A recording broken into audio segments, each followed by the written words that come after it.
Hola, hoy vamos a desenterrar una historia que fue, en muchos casos, deliberadamente borrada. Es una historia de genios científicos, de mujeres cuyas contribuciones cambiaron el mundo, pero cuyos nombres, la verdad, apenas conocemos. Así que acompáñenme en este recorrido para empezar a llenar un vacío inmenso en nuestra historia. Todo esto empieza con una revelación, un momento clave en Salerno, Italia. Imagínense la escena. El autor de esta obra camina por las calles de uno de los centros de saber más antiguos de Europa, y de repente se detiene. Piensa en las mujeres brillantes que pasaron por esa ciudad, y se da cuenta de algo terrible. La historia simplemente les ha dado la espalda, y esa injusticia se convirtió en su obsesión. Bueno, empecemos por el principio, por el problema central, una historia borrada. Vamos a ver cómo se fue construyendo un relato de la ciencia donde las mujeres sencillamente parecían no existir. La misión del autor era clarísima. Fue a las bibliotecas y ¿qué encontró? Estantes y estantes repletos de libros sobre mujeres en el arte, en la literatura, pero ¿y en la ciencia? Prácticamente nada. Un vacío absoluto, un silencio de verdad ensordecedor que alguien tenía que romper. Ahora, viajemos en el tiempo, a la antigüedad. En un mundo que estaba completamente dominado por hombres, vamos a encontrar destellos de genialidad femenina que, contra todo pronóstico, se negaron a ser apagados. Para entender lo que estas mujeres lograron, primero hay que ver el contexto. Y como vemos aquí, el contraste es brutal. A la izquierda, Atenas. Las mujeres vivían prácticamente en reclusión, descritas con una frase terrible: una raza acostumbrada a vivir fuera de la luz del sol.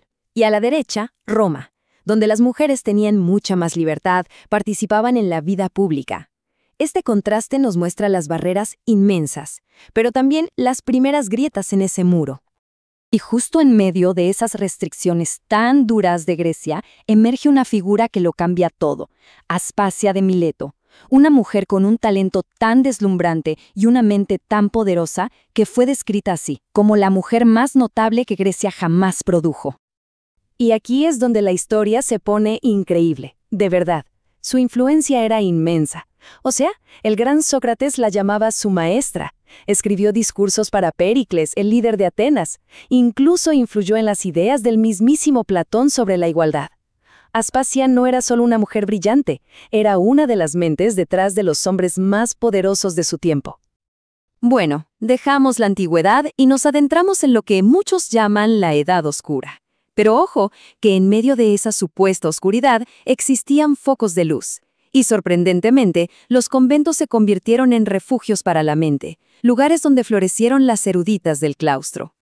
Y aquí conocemos a una figura fascinante, Hroswitha, una monja de Sajonia. Su obra es única porque, durante siglos, el teatro prácticamente había desaparecido, y fue ella, desde su convento, quien lo revivió, creando un puente entre el mundo clásico y el medieval. Este análisis captura perfecto la esencia de su trabajo, que vemos aquí en la imagen. En sus obras, el cristianismo está representado por la pureza y la gentileza de la mujer, mientras que el paganismo se encarna en la fuerza bruta de los hombres. Una perspectiva increíblemente audaz para el siglo X. Damos un salto ahora, varios siglos hacia adelante, a una era de revolución científica. Y aquí encontramos a mujeres que no solo participaron, sino que se convirtieron en auténticas pioneras de la ciencia moderna. Conozcamos a Sophie Germain, una de las mentes más brillantes de su tiempo. Es considerada, y con toda justicia, una de las fundadoras de la física matemática. Pero su camino fue dificilísimo. Tuvo que luchar literalmente por el simple derecho a abrir un libro. Su historia es un testimonio de una determinación asombrosa. Para obligarla a descansar, sus padres le quitaban el fuego y la luz. Pero ella se levantaba a escondidas, se envolvía en mantas y seguía estudiando.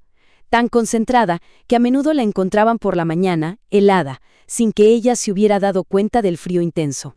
Y claro, todo ese sacrificio valió la pena.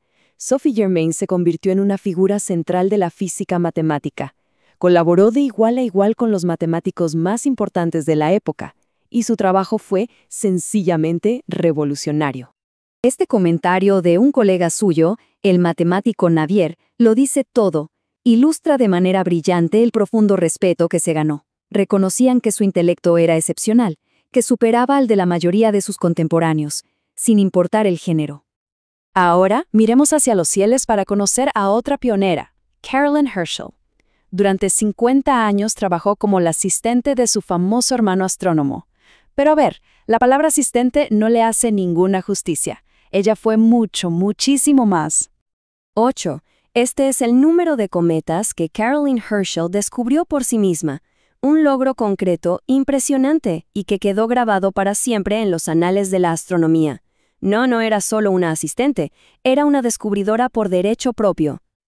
Ok, hemos visto a genios individuales romper barreras. ¿Pero qué pasaba con las instituciones? Esto nos lleva al siguiente capítulo, la lucha inacabada, la batalla por entrar a esas universidades y academias que les cerraban las puertas en la cara. Esta línea de tiempo nos muestra lo increíblemente lento que fue el progreso. Hay que mirar bien las fechas. Tuvieron que pasar más de 100 años entre la primera profesora universitaria en 1732 y la fundación de la primera universidad para mujeres en Estados Unidos. El punto clave aquí es lo reciente que es todo esto. El acceso a la educación para las mujeres es una conquista de hace muy poco tiempo. Pero es que incluso con educación, las puertas de las instituciones más prestigiosas seguían cerradas. La Academia Francesa le negó la entrada a genios como Agnesi e incluso a Marie Curie. ¿Y la razón? El argumento contra las mujeres médico lo deja clarísimo. Era miedo a la competencia, pura y simple envidia profesional. El mensaje entonces es claro. El camino recorrido es enorme, como podemos ver en esta imagen. Se ha avanzado desde la oscuridad hacia la luz, pero la lucha por el reconocimiento justo y la plena igualdad de oportunidades estaba y sigue estando lejos de terminar. Y cerramos con esta reflexión. Si mujeres como Aspasia, Hroswitha, Germaine y Herschel pudieron alcanzar esas alturas con el mundo entero en su contra, uno solo puede imaginar el potencial que todavía está sin explotar, el que aguarda en un futuro de verdadera igualdad intelectual. ¡Qué maravillas nos esperan!